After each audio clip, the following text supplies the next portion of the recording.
على الفلاح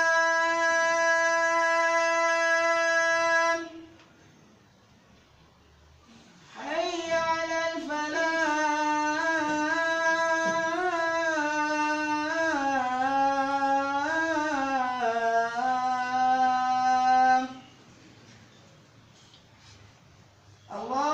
الله أكبر الله أكبر لا إله إلا الله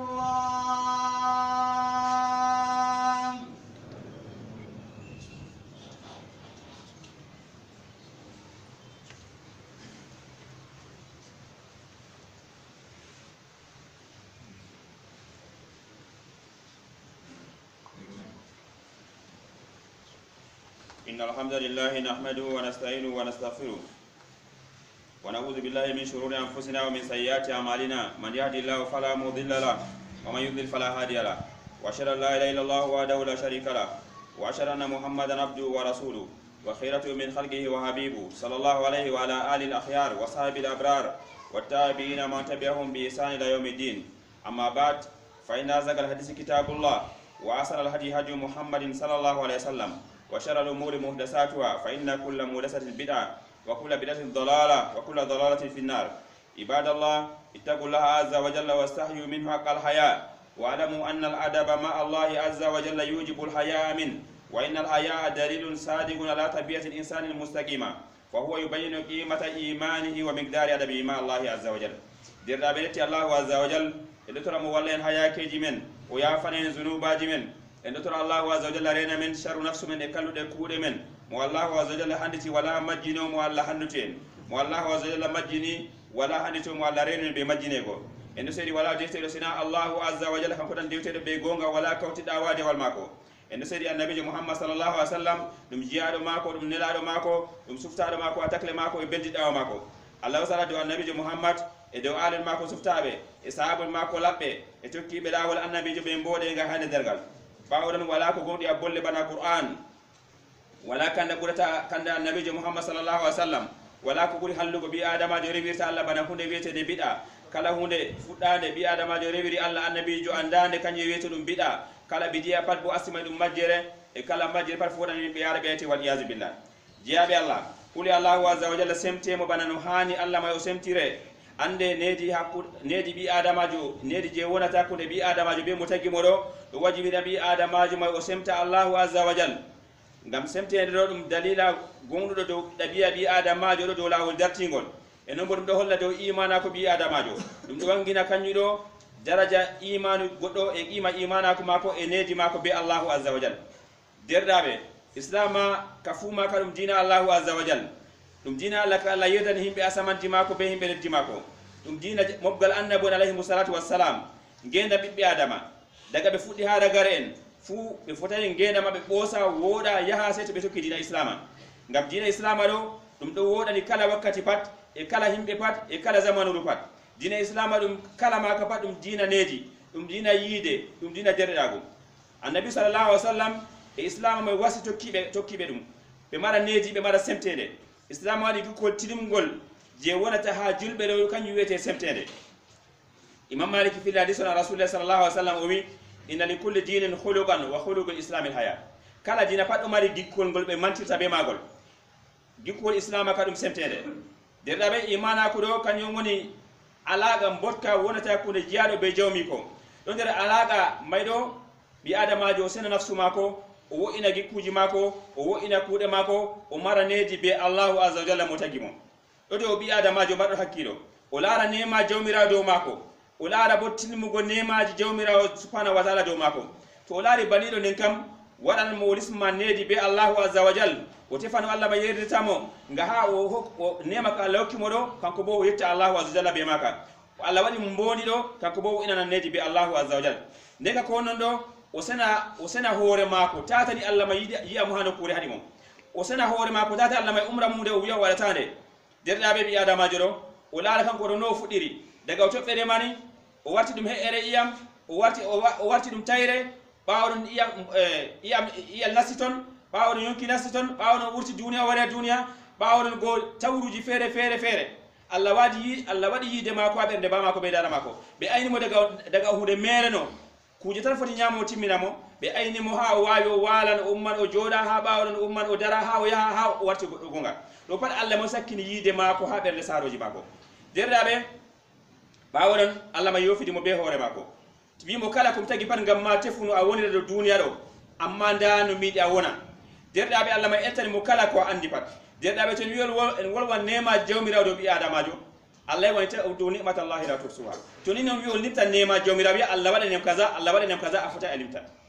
derdabe Allah bi hala gada innal insana la zalumun kaffar bi adamajo don da bi ala bi mako ududa to nyandejo ududa bo kufran go nema jawmiraw subhanahu wa ta'ala derdabe do wajibi do men en marane di be Allah mutagimen en yetta Allah azza wa jalla yettore tidimde en mana Allah azza wa jalla jede ko Allah mai henani Allah mai etani ma terde ma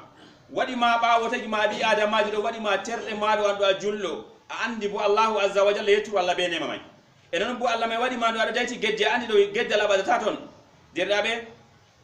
nander ne sambi adamajo Allah taga mo hokka mo kodi mo wiyawo yeddan Allah azza wa jalla o wula nema jawmira subhanahu wa ta'ala to bi adamajo Allah hokki mo khairu Allah hokki mo nemaji o sali yettugo Allah be nema mai do Allah hosan nema mai o maydata be nema mai kañum ɓuri hullugo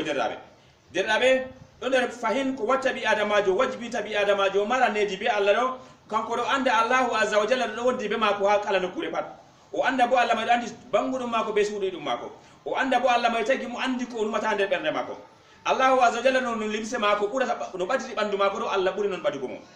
derɗaɓe Allah wi ma yakunu min najwa salasatun illa huwa rabi'uhum wala khamsatin illa huwa sadisuhum wala adna min zalika wala aksara illa huwa mahum aynama kanu summa nabbi'u bima amilu yawmal qiyamah inna Allaha bi kulli shay'in alim himbe didi be woni Allah do dibe mabbe tato Allah on nayabo mabbe jowo Allah woni jeegojo mabbe jeedido Allah woni jeedidabo mabbe kala ko watta pat Allah do andi Allah may bo malaika en do noti vindi yande dengal Allah tel ko moy de ko huwi nga Allah may do andi ko dumedum kala ko bi adamajo watta pat Allah do andi kala ko watta pat Allah do yamo derdabe to bi adamajo andi bannido o andi Allah do yamu ha kala yakeji mako fu o andi Allah do wala ko nyukata Allah yeydum to andi banido rewan Allahu azza jalla bana no hani Allah may rewirte o aynan Allah ha kala yakeji mako o do tanan Allahu azza wa jalla o jabata o yedde Allahu azza wa jalla o jatata keri jawmira subhanahu wa ta'ala kanyu wete mala ihsan annabi sallallahu alaihi wasallam jamu mal ihsan qala al ihsanu ta'budallaha ka annaka tara fa in lam takun tara fa innahu yarak ko wete ihsan do arewa Allah barato Allah may do adu yamo ndelata ke yata Allah may ka do yama adu da banniya berrema derdabe don der mawdum ko wajibi tabi adamajo maranedi be Allahu azza wa jall bi adamajo anda mangu jawmira subhanahu wa ta'ala o anda bawdi Allah do mako o anda sembe jawmira subhanahu wa ta'ala Allah bangido wala sembe burata sembe jawmira subhanahu wa ta'ala bi adamajo anda banni a anda bondo a tampudo na yotti pat a tampudo yeso Allahu azza wa jall la hawla wala quwwata illa billah a anda wala dabba wala ko yata dawlati do pat burata Allahu azza wa jalla sembe salora Allah kawde man ne tagaka Allah tan ne kan dogitirta Allah may tan hokkitita yakeji men en andi en fu meden en wala dabare be sembe parce be Allahu azza wa jalla to bi adamajo andi banni o hosan hore mako o sujana Allahu azza wa jalla o tora Allah may hisnamo endamo hokka mo khairu dunya be l'akhirah Allah may endamo andi wala endo se Allahu azza wa jalla derdabe to latti banni may o toran Allah may Allah hokka mo tonde mako o toran Allah jabana mo tonde mako o doggitira Allah may hisnamo o wi Allah may yidamo Allah mi yafam Allah may yafamo derdabe nder nedi bi Allahu azza wa jalla ha fayin bi adamajo do anda o huwa kuugal o tammora Allah may barjaari magal be Allah may jabanamo o kita Allahu azza wa jalla e o wo'inana Allah gikke o wi'a Allah do yebatayam Allah do katam aljanna Allah do katam timmode wonde Allah do seynatam duniya be l'akhirah Allah bangi do barkidan ngendam am be zuriya be bi kona be jawdiyam bi adamajo mara confiance total bi Allahu azza wa jalla Allah wa ala fatawakkalu in kuntum mu'minin do Allah tan on mu'minin do on tugata ha kala yakeji mon paton lata ke mu'minin Allah wa manuti Allah wa rasulahu wa yakhsha Allah wa yattaqi fa ulaika humul faizun be dewtani Allah be dewtani laado mako be huli Allah wa azza wa jalla be huli mo bana no hani hulirte be do kambe on nanube beldum duniya be l'akhirah Allah waden der mabe Allah wa azza wa jalla ya fa man amila salihan min zakarin aw unsa wa huwa mu'min falanuhyiyannahu hayatan tayyiba wa lanazidannahum ajran bi ahsani ma kanu ya'malun Allah ko mo kugal bongal en wi ko wete kugal bongal wadi kugal do ngam Allah azza wa jalla be ikhlas eno bo wadi ngal bana no annabijo holliri sawawono gorko malla bo debbo alhaali bo imana ko yedi mo hukugal bongal lo Allah wallahi wanan mo yena ngena beldam ha do duniya ro waton gena bella do na hokka mo jawle burna mo do himbe padla hokka mo belli mo nata berde mako do wala mo hebatam se kanko Allah wi wallahi o edan gena senidam wallahi bo ala sala bo Allah may warjiran be ko buri wodugo de ko be huwanno Qur'an derdabe do e chamen annabi nu alayhi salam o habdi be mbako dubi temere jene be chapande jobe na fay be sadi dawtan ko Allah o be malakum la tarjuna lillahi wa qara wa qad khalaqakum atwara alam taraw kayfa khalaqa Allah sab'a samawati tibaqa wa ja'ala al-qamara fihinna nura wa ja'ala ash-shamsa siraja wallahu anbatakum min al-ardi nabata thumma yudikum fiha wa yukhrijukum ikhraja o bi beni onon himbe am ko wadi onon kam on famata ko wadi on wodi sita Allah o rewa kam ko fere mako ko wadi on rewata kujeji fere o tammura dum ko luti Allah kuje me bo alhali nafatamon toratamon alhali Allahu azza wa jalla tagiri mon tawru fere fere en lipti daga mani daga heere yam daga haade tayre kusel daga iyal daga yonki habi adama may wuti tawru do pat Allah may do non adon der nyibre no Allah may do andima baawo bo fudin der nyibre a hotan der nyibre ha kabire o wi on do andi banni do pat on Allah may tagi mon banni do o tagi sama jeedi cokkindirri Allah may wadi lewrudo dum annora o wadi mon nanga bodum pitirla Allah may funni mon daga haliti dum wadi mon lejjido dum be ite o fini mon haaleti go bo haaleti on wonata ngam pat on tokka laabi feere feere on wona do Allah mayidi ko wadi on tata Allah derdabe nedi bi Allahu azza wa jalla wajibi bi adamajo o sena demgal mako kala ko Allah harmi patata wuta demgal mako o sena gite mako tata wala ko Allah harmini o banni o sena nande mako tata hetta ko Allah harmini eno nodo do jullo o hisna reedu mako o baygonio mallabo o namta reedu mako o yorna reedu mako tata haramna sa reedu mako o henisira nafsu mako do be ko Allah dapitan na sada reedu mako do to mako afa hen derdabe to andi banido kala wakati mako battata wonna mere wakati mako par wona banano Allah yidi o sufta Allah azza wa jalla do hude fere jabe Allah bi adamajo to nini o perdi yide be needi be Allah azza wa jalla bay gono bi adamajo to wala needi be Allah azza wa jalla motagiri modo wato ne weti pakan ko do masibo wato o do lesta o do halla o do bedda hallende ha warta goddo mer ha wona sajjanam wal yazbillah derdabe wondugo margo ne dibe Allah azza wa jalla kanyo renata bi adamajo kuude lesde e gikuji lesdi e mbustu e lalata kanyon fu wadata bi adamajo wada kuude khairu pat derdabe gorko fere ha Ibrahim ibn Adham o mo ya aba Isaac min do nafsu am jaliyam min kam e dagge meddan Allah azza wa jalla wala ko watta min do ni wara faddam medde Allah azza wa jalla o mo to mi recama gikuji joyi to awawa na wada dikane kayeddu Allah amma to ni awawata gikuji joyi do kane katata yeddu Allah azza wa jalla o mo dume o wi aran toyde yedde Allah azza wa jalla ne katata nyaamori su Allah Allah on nyamnete yarnama heba sembe lawa yedde Allah azza wa jalla maydo to godo wujina seto jamo seto bo beno wujira may Allah may foti paralyse mo wujjana de ka o wi to ayedde Allah azza wa jalla be njenu be wuykugo be geddal ko ngalewal den kam wurtu l'islam walla tata nyaamori su Allah azza wa jalla o wi monio to mi nyaamari su Allah kam nyaama dume o wi mo to ne kam welete andoni Allah may rizka ma hokka ma sembe alara yedda mona o wi mo kay hanay o wi mo ne kam didabol to ayde yedde Allah azza wa jalla wurtu nder maral Allah azza wa jalla o wi mo no mi wurtita nder maral Allah azza wa jalla ngam asama je Allah leddi Allah hatumi yata o wi ne kanoy godon o nyamnama o yarnama a wona ha sare mako a wi ayeddan o wi do botta o wi mo tata bol maydo to ayde yedde Allah azza wa jalla don der risku mako e haaledi mako ne ka laaru nokkure ndi Allah may yatama a yedde Allah mare o wi mo do bo nokkure may de wala o wi mo ne kan latti bani wala awawata a nyama ko luti risku Allah awawata bo a joda ko luti amara Allah azza wa jalla awawata bo ando ay hano kulide Allah may yatama dumi ay dirtamo o wi mo naagol may to malakul mawti wari wosugo yonkima abiyan yo a wasmitan abiyan malaika jo mayde sabbitinam min do ngam do tan Allah azza wa jalla mi wona badano Allah may yidi mi acca yeddugo malla mo do tan mo wada ko yidi malaika jo jabantama ko segon gotel malaika jabantena o jabantama ko segon gotel o wi ne kan latti banni kam kuje do joyi kuje do nay pada wawata nin kam hulu Allah azza wa jalla o wi na bol may to ni nan dergal malaika wari nangima ando ha yarama ha jahannam gasal do tan go Allah azza wa jalla abi malaika do kam yata afatai derati banni kam ne on andoni atammirta kisnam ha Allah azza wa jalla may Allah may tagi ma waddi ma duniya wi'a do tantamo ande a yutti a wayne ayiti no a fudiri ayiti bono a wartata an do ansata to ado tanay Allah azza wa jalla o wi moni on kam ya Ibrahim hasbi he yam wajumaro o wi astaghfirullah wa atubu ilayh gorko do wi Allah mi tori Allah yafam o tubi daga ende may o lismi do tan go Allah azza jalla be dewal o woni o mari needi bi Allah azza jalla ha o mayri banni derdaɓe ko hani ko mo wona banni to ni won ñalawmaje ma feere ɗe wona e biyano Allah yiɗi an ɗon guena ma wona banano Allah yiɗi Allah hirsinima hande wala ko do masina a lortana Allahu azza wa jalla amara hoolare be Allahu azza wa jalla a wiya Allah am hokkam timmode wonde Allahumma asina aqibatana fil umuri kulliha wajirna min khizyi dunya wa adhabil akhirah barakallahu li wa lakum fil qur'anil azim wa nafa'ani wa iyyakum bima fihi min al-ayati wa dhikril hakim aqulu ma tasma'una wa astaghfirullaha al-azim li wa lakum wa lisa'iril muslimina min kulli dhanbin fastaghfiruhu innahu huwal ghafurur rahim.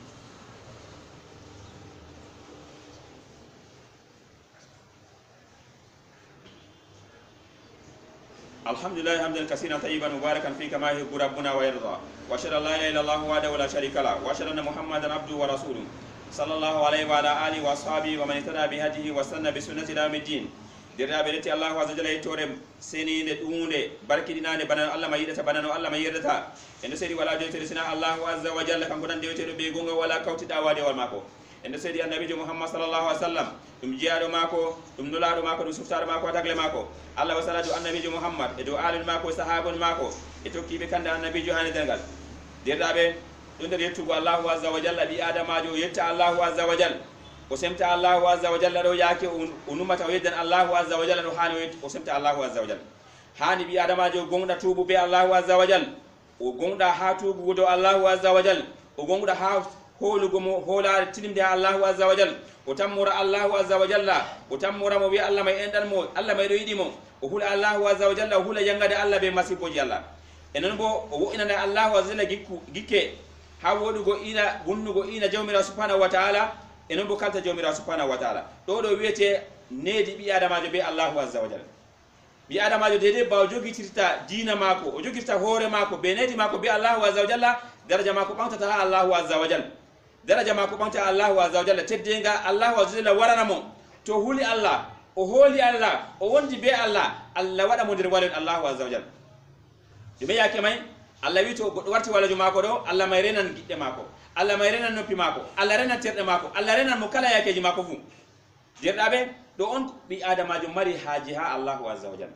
Allah yidamo Allah endamo Allah endamo Allah yidamo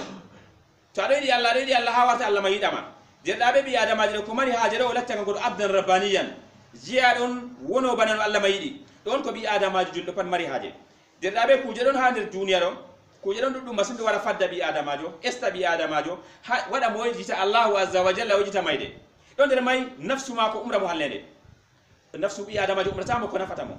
himbe bado dane ma nafa jemma wala mo yetama nafsu mayda banni malla bo jewdi ma ito kusa daga fi sabilillah wala mo andi nafsu ida banni kala ko de khairu pat nafsu ida do on kon ne juma arandejo e non bo to kitan go gidade nafsu mum e to kitan go gidade nafsu so birabe mum e himbe no kuure mum e zamanu mum do fudu masibo tata gol may tokkitan ko shaytan je al insi be wal jin shaytan ti je ndiyata be shaytan ti sobirabe ben wondi enen non bo masibol nayabol tokkitan ko mafatini dunya wato ko fitinta bi adamajo dunya godo yidi borna o burda ha dunya do to dede bi adamajo ka o wona dede no Allah yottini ma do wonu haton tata salu amma godo yidi pada pada nadu pointir mako o bona limsana limse mako o hifna na hifnere mako o do burda do dunya do warta o nasan haram o zamban o fewan o wada nini bi adamajo kujene do ngoni basibo derdabe amma to bi adamajo laari kujene de limti do nafsu mako tokkina go nafsu mako e gidade nafsu mako e shedanji bi adabe ginnaji e ko fitinda bi adama do duniya to laare tawon Allahu azza wa jalla be mako do Allah buri mo badugo wato bay goni hani o hola Allah tata hola kuje den limti do ngam ko wadi min hawli malaikatu kiraman katibina yalamuna wa tafalun ko tari mo malaika min do be kuude mako don kala ko wari pat kala dimbande mako ba malaika do winda to khairu mabe winda to sharu mabe winda malaika mo fere wonti be mako eno non Allah ma be hore mum do wonti be mako do yiyamo wa huwa maakum aina ma kuntum hano ko woni pat Allah ma do wonti be mon do yiyamo eno non do wonti be mako nemaji Allah duddi di fotay limtego Allah ma nyamna ma yarna ma a hosa nemaji o nyamni ma yarni ma harni ma hokki ma kilo go abi Allah medirta be maju don der hakkilo na derabe hani bi adama to aleki mo nema do wetti Allah be nema may na o wi am Allah bita kam bi hollete mi mojo en non don hakkunde mako nda yeso mako qur'an be sunna nabi sallallahu alaihi wasallam annabi jori maayo o mi do maaya mabe tan mun kuje didi to ni kuje o didi on bajata hatum deftere allah be sunna am sallallahu alaihi wasallam derdabe en non ko yeso mako mayde wala ko bi adama jon fakar warana amma an andane warata bana wade nde ado andi be wari maayo pat wade ma juhibe an bone juhite fakar wallah to andi bani do ni kana wala na tokkita nafsu ma be shedan be so birabe be dabi no kure wala no kabara derdabe eno non accu kanyuma nde weti pat adu yara himbe kabe jero be ayata do be no wolwa fija jala weltini be duniya do ngam may hadabe mayugo kota mayugo pat do no mabbe buri mama tema be mayi to nini cede hada no goddo mayugo be fere mayata to darajaw hada no goddo fere mayugo goddo fere mayata to nini andal hana goddo mayugo goddo fere mayata to ngeddu Allah na goddo fere mayugo goddo fere mayata amma do pat nde beeti pat ado yara be genade e ko wadi en wajita be majum an ka yuni an ka fotay amma ta siya de fottini mana ado andi an ka biya hale on mondo sete be nayi la matar an ka nay wannan derdabe bi adama jiro na ma ko buri hulno ko derdabe dum nyalaw mare bi adama jiro yaw majidu ma amila min khairin muhdara dum nyalaw mare bi adama jiro khairu jo wadi mo tan dum da yeso mako to sharru bo tan dum da yeso mako kany buri hulno ko be ma ko derdabe amma ma guna kulle to amma do be hasnete be irete be bortete be yarbe ida ma be sakina ma ngaska do kapana be wadat amma ko tawa ta ton dum kugal ma annabi sallallahu alaihi wasallam yaqulu al qabru rawdatun min riyadil janna aw hufratun min hufarin nar qabri do dum babal der babe al janna bodde tilimde belle man la bodu gas ende gas e te wal iyaz billah derdabe to bi adama jote khairatun do o seyan sewo bungo Allah wadende mabbe to bi adama jodi Allah azza wa jalla usaido tan go Allah wasmitan haton wasmiru nafata haton do to re haton mayro nasi jahannama do shedanti mako nafatamo nafsu mako nafatamo shedanti bi ada be gindaji do nafatamo ngena duniya may nafatamo derdabe kunu fra be khutba do bi adama jo maraneji bi Allah azza wa jalla o anda Allah mo tagi mo do yidi mo do endi mo di Allah tagi bi adama wala karramna bani adam mi teddini bi adama jo Allah ma taganno ma ngado no rena champe goddo be haaje goddo a nyama chofe mako ayara Allah batagli ujuneje millionji milliardji do nyamira banni Allah batagi bi adama jalla mi taddi bi adama jo Allah la gar khalaqna insan fi ahsan takwim mi tagi bi adama tagdi burtundi wodugo do may pat bawo don Allah may hokkima diina islam derdawo dum be tiri Allah azza jalla bi Allah may hokkima abi adama jo wadi ma ajuldo do derdawo enen don ha zamanu hande banda mabbe Allah fesinta haya keji ha jawle ha kujeji fere be laara kambe ka hande kam ko be tukata diina islam banda ma derkendo warti derka ko to warta be biya man derka ko goddo geddu derka ka sawede Allah azza wa jalla to yeddi Allah to neeti jo mari be Allah mutagi mo derda be to Allah azza wa jalla hannita on Allah mabbe tabere men lotana diina islam be to Allah azza wa jalla wada yide islam do hader men Allah wada en tokkobe islam do en wona bana Allah ma yidata bana Allah ma yidata be to Allah azza wa jalla fona men hakungude men e kude men o yafana men zunubaji men o yafana rambidilki men e bofi men o longina men bo sawaba hakala yakeji men e hakala kude men o fona en huugo de ko Allah ma yerta Allah ma do mardo bawde do bandi derdabe Allahumma salli ala Muhammadin wa ala ali Muhammadin kama sallaita ala Ibrahim wa ala ali Ibrahim innaka Hamidum Majid wa barik ala Muhammadin wa ala ali Muhammadin kama barakta ala Ibrahim wa ala ali Ibrahim innaka Hamidum Majid وارض اللهم عن خلفائك الراشدين ابي بكر وعمر وعثمان وعلي وعن الصحابه اجمعين وعنا معهم برحمتك يا ارحم الراحمين